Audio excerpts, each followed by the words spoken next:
en tant que Défense Angel, j'étais intervenu ce matin pour parler de la structuration de l'écosystème de l'industrie de sécurité, notamment à travers son financement. Et le message qu'on voulait faire passer nous ce matin, c'était de dire qu'il faut plus de financement dans cette industrie de défense et notamment il faut un peu plus d'expertise. Car aujourd'hui, c'est des sujets qui sont souvent soit techniques de par la technologie qui est abordée ou soit industriels.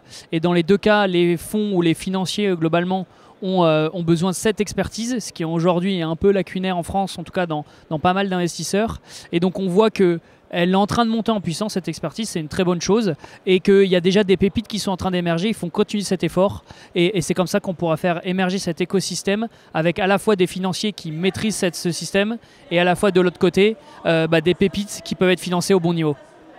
Ensuite, il y a aussi une problématique qui est importante, c'est l'accès à la commande publique pour des entreprises émergentes, qui soient start-up ou PME.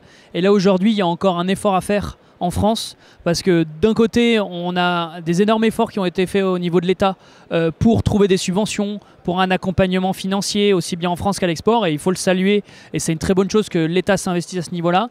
Mais il y a encore une belle marge de progression à faire au niveau de la commande publique. C'est encore très compliqué quand vous êtes une entreprise émergente pour comprendre quels sont les processus d'achat. Une temporalité de l'État qui n'est pas toujours celui d'une entreprise avec des process beaucoup plus courts. Et surtout une capacité des gens qui achètent, des administrations qui achètent, à prendre des risques, à faire confiance à des entreprises qui sont un peu nouvelles. Et si on arrive à dépasser cette frontière de cette prise de risque, je suis convaincu que l'écosystème français de l'industrie de sécurité pourra dévoiler son expertise, évidemment en France, mais également en Europe et à l'international.